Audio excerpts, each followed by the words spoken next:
नासिन, जैसा कि याया अफरीदी को चीफ जस्टिस ऑफ पाकिस्तान बना दिया गया, तो वो कौन सी वजूहात थी, वो कौन से रीज़न थे जिनकी वजूहात की बिना के ऊपर चीफ जस्टिस याया अफरीदी को बनाया गया। तीसरे नंबर के जज को पहले नंबर के ऊपर गवर्नमेंट लेके आ गई, और जैसे मंसूर अली शाह साहब जो कि जो है वो सबसे पहले नंबर के ऊपर थे, और जो सीनियरिटी की लिहाज से, और उनको उठा के चीफ जस्टिस की दौड़ से गवर्नमेंट ने बाहर कर दिया। तो हमें देखने कुछ हकायक होंगे जो माजी के अंदर, जो सुप्रीम कोर्ट के अंदर हमें देखने को मिले। सबसे पहली बात तो मैं भी मिसअंडरस्टैंड कर गया था कि शायद मंसूर अली शाह साहब को गवर्नमेंट जो है वो चीफ जस्टिस बना दे, क्योंकि अब आईनी जो है वो बेंच बनने जा रहे हैं। जब आईनी बेंच बन जाएगा तो गवर्नमेंट के और जितने भी आईनी मामलात होंगे वो आईनी बेंच देखेगा, तो फिर गवर्नमेंट को शायद जस्टिस मंसूर अली शाह से प्रॉब्लम ना हो। लेकिन एक अहम चीज़ जो कि गवर्नमेंट के जहन के अंदर थी वो ये थी कि चूंकि जो जुडिशल कमीशन होगा उसका सरबराह चीफ जस्टिस ऑफ पाकिस्तान ही बनेगा, और अगर सरबराह chief justice of Pakistan as a Mansoor Ali Shah साहब बन जाते हैं तो फिर मेरे ख्याल में गवर्नमेंट के लिए परेशानी हो सकती थी, जो कि गवर्नमेंट का माइंड था।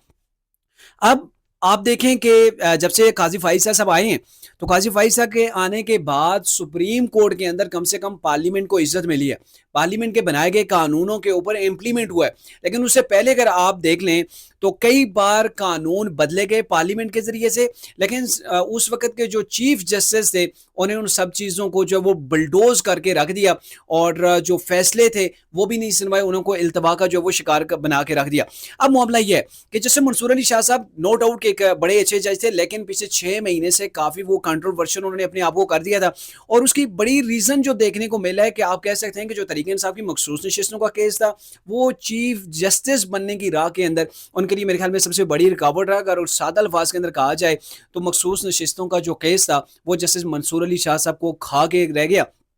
और गुज़िश्ता रोज़ ही चीफ जस्टिस पाकिस्तान काजी फाइज ईसा ने अपना आखिरी फैसला दिया है, और आखिरी फैसला मखसूस नशिस्तों के हवाले से दिया है, उन्होंने जमाल खान मंदोखेल ने दिया है, जिसके अंदर उन्होंने पूरे का पूरा जो फैसला है उसके अंदर जैसे मंसूर अली शाह को जो है वो चार्ज किया है, उनको खिलाफ जो वो एक तरह से ये चार्ज शीट जो वो तैयार हो गई थी, उसके अंदर ये लिखा गया कि आइनी जो मामलात थे आइन को दोबारा से री राइट किया गया तरीके इंसाफ को जो है वो रिलीफ देने के लिए। जो चीज़ें आइन पाकिस्तान के अंदर मौजूद नहीं है उनको भी जो है वो इन्होंने उस चीज़ के अंदर फैसले के अंदर शामिल करके तरीके इंसाफ को मखसूस नशिस्तें दे दी जो कि उनकी बनती नहीं थी। अब चूँकि ये वो जज हैं जस्टिस जो याहिया अफरीदी हैं और साबिक चीफ जस्टिस जो हमारे काजी फाइज हैं, तो ये वो जज हजरात थे जिन्होंने सुप्रीम कोर्ट के अंदर बैठ के पार्लियामेंट की इज्जत की है और पार्लियामेंट के मामलात के अंदर दखल अंदाजी नहीं की है। जबकि आप देख लें कि रिसेंटली ही गवर्नमेंट ने जो इलेक्शन एक्ट था उसके अंदर जो है वो उसका आइन जो कानून था उसके अंदर तरमीम की थी,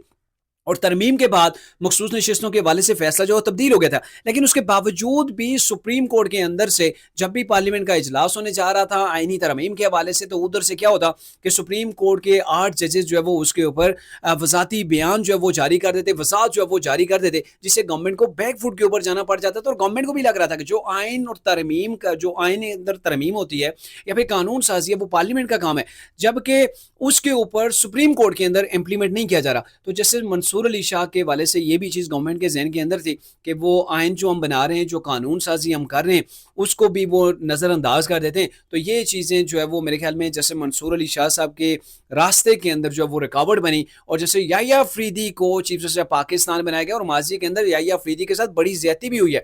वो पहले नंबर के वो पेशावर हाई कोर्ट के चीफ जस्टिस थे, उनका सीनियरिटी में पहला नंबर था, लेकिन जैसे साकिब निसार जब चीफ जस्टिस थे तो उन्होंने उनको जो है वो एलिवेट करने के अंदर देर की, और अपने जानने वाले को या फिर